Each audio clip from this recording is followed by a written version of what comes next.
So you're quite excited about healthcare, clearly, right? Healthcare, clearly, because you just think, I mean, all of us have had somebody in the family go through a difficult thing.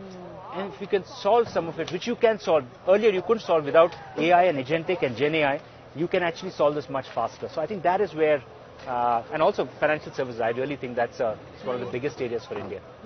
How do you see the sort of future of work evolving in India and globally, given that hybrid models, automation, and everything is changing so fast and it's been so dynamic? So one of the things that we really believe is AI has to be sort of human-led and AI-powered, right? So that's really what we think.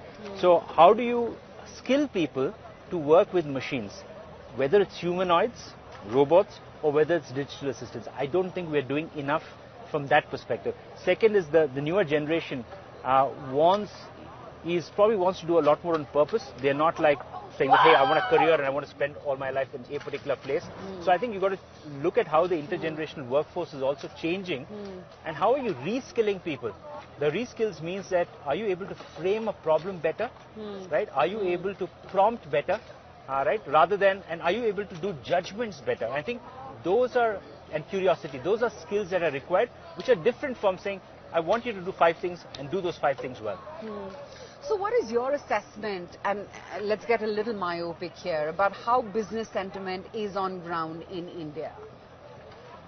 See, I mean, I'll take 2 parts to it. One, like I said, globally, that everybody is seeing, and that every day there's a challenge. So, there can't be anybody who says that I'm pretty comfortable with what's happening. Nobody is, right? Yeah. As far as just India is concerned, I think our consumption levels are increasing. If you see per capita slowly increasing, and my belief is that when the per capita goes at about 3,500 to 4,000, then the consumption is not going to be linear. It's going to be much faster than the growth of per capita. So I think that is also what people are looking. We've got another 100, 200, 300 million people coming into the middle class, upper middle class. That will create massive amount of demand. So in the long run, very positive. Short run, we have some challenges, but still, I still think we're standing out comparatively to all other countries. So let's talk about what the short term actually entails, and let's talk about India earnings growth, and let's also talk about all that the government has done in terms of reforms and whether that can act as a catalyst to consumption growth. I mean, you clearly look at, for example, when GST rationalization happened, there were a lot of quarters which said that basically we're going to lose GST revenues dramatically, the government coffers will come down, but GST has only gone up. Right? Yeah. Labor code has just happened. There's so many MSMEs, forget the big corporate, right? But you look at MSMEs. MSMEs are very scared today to hire because there are lots of laws about hiring and firing people or hiring for demand.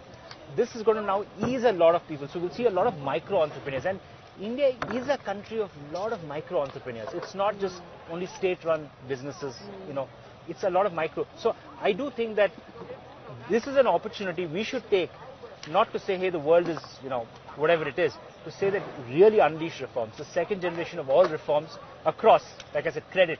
I do think credit is one place where if people have access to credit, entrepreneurs have access to credit, right?